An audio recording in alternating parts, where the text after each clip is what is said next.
시청자 여러분 안녕하십니까? 포커스 인천 한 주간 주요 뉴스를 시작하겠습니다.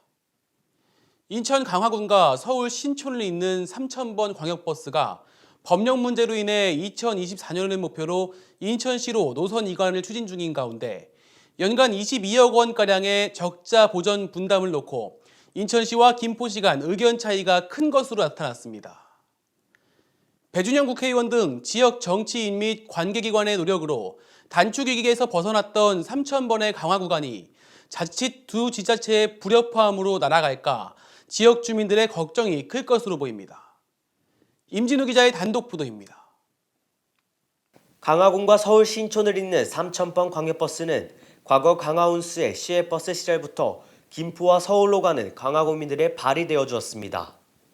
2010년 시외버스에서 김포시 광역버스로 전환되면서 요금이 저렴해졌고 2021년에는 국토교통부 대도시권 광역교통위원회가 시행하는 광역버스 준공영제 시범 적용 노선으로 선정돼 지금까지 이어져 오고 있습니다.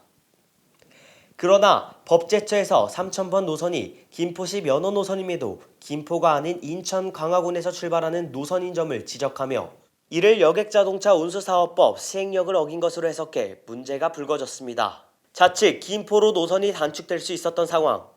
그러나 강화군을 지역구로 둔 국민의힘 배준영 국회의원의 중재를 통해 3,000번의 관할을 김포시에서 인천시로 이관하기로 합의했고 2024년을 목표로 이관 절차가 진행 중입니다.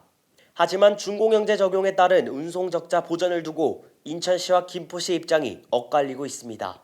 현재 김포시 면허 노선으로 운행되고 있는 3,000번은 현재 정부 50%, 김포시 35%, 경기도 15%의 비율로 적자 보전이 되고 있으나 인천시로 이관하게 되는 경우 강화군과 인천시가 3,000번의 적자를 보전해야 합니다. 광역시 산하자치군이자 재정 자립도가 낮은 강화군 입장에서는 연간 22억 원가량으로 알려진 3,000번의 적자 보전에 큰 부담을 가지고 있는 것으로 알려졌습니다. 이와 관련해 인천시는 면허 위반만 넘어가는 것일 뿐 실질적으로 이용 수요가 많은 김포시에서도 3,000번에 대한 보전을 일정 부분 해야 한다는 입장입니다. 반면 김포시는 대광이와의 3,000번 면허 위반 논의 당시 인천시가 노선을 가져가기로 하면서 적자 보전을 강화군과 논의하겠다고 밝혔다면서 적자 보전과 관련해서는 선을 그은 입장입니다.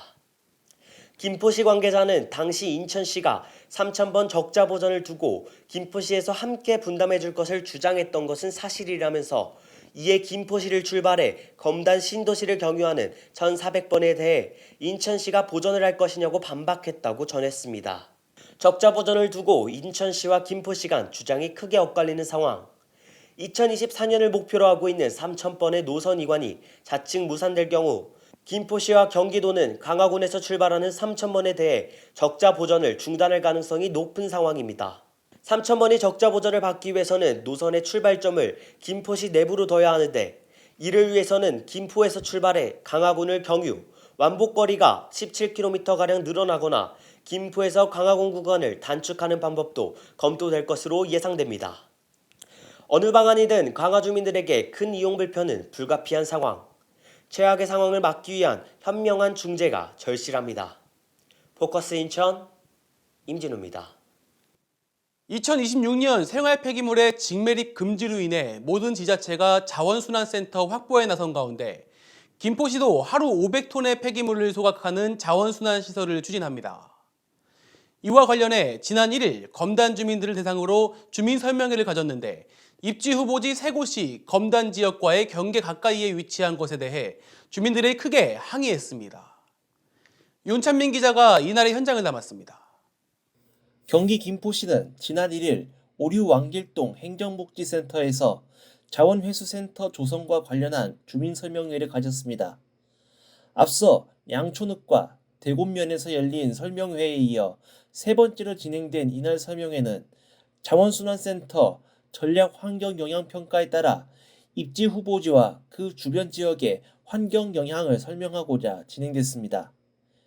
김포시는 검단 주민들에게 김포시가 추진하고자 하는 소각장의 규모와 입지 후보지 3곳을 공개하고 소각장 확충의 필요성과 함께 자원순환센터의 모범 사례 등을 소개했습니다.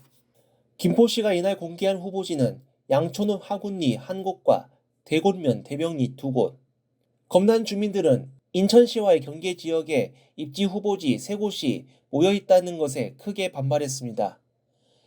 주민들은 무엇보다 수도권 매립지와 가까이 있어 폐기물 수송 차량에서 나오는 분진에 시달리고 있는 가운데 김포 소각장으로 폐기물을 실어 나를 때 검난 지역을 지나서는 안 된다고 크게 강조했습니다.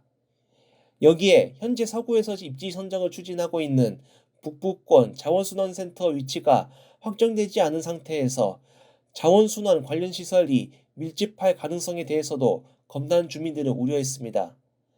검난 주민들은 김포에서 추진하고 있는 자원순환센터 후보지들에 대해 전면 무후효화를 주장하는 한편 인구가 밀집해 있지 않은 외곽 지역으로 후보지를 선정할 것을 관계자들에게 요청했습니다. 이와 관련해 김포시 관계자들은 현재 입지 후보지들은 지역 주민들의 동의를 얻어 유치 공모에 신청한 지역이라고 밝히며 김포시가 임의로 지정한 곳이 결코 아니라고 말했습니다. 이날 설명회 이후 검난신도시 총연합회는 성명을 내고 김포시에 서울 5호선 인천시안을 뒷전으로 하고 수도권 매립지 인근에 자원회수센터 설립을 추진하는 것을 중단하라고 촉구했습니다. 2026년부터 쓰레기 진매립 금지로 인해 지자체별로 소각장 확보에 비상이 걸린 상황, 검난 주민들의 수용성 확보가 되지 않은 김포시 자원순환센터 추진이 매우 힘들어 보입니다. 포커스 인천 윤창민입니다. 동인천역 일대 주민들의 주차 공간 부족 문제 해소를 위해 인천학생교육문화회관 부서주차장이 주민들에게 개방됩니다. 인천중구와 인천시 교육청은 지난달 23일 이 같은 내용을 담은 인천학생교육문화회관 주차장 주민개방 업무협약을 체결했습니다. 협약에 따라 인천시 교육청은 내년 상반기부터 회관 지하 1층 부서주차장 30면을 지역 주민들에게 우선으로 개방하고 중구는 이를 위한 주차 관제 시스템과 교통안전시설 등 인프라 개선을 지원합니다. 이번 사업에 따라 중구 지역 원도심의 주차난 해소에 도움이 될 전망입니다.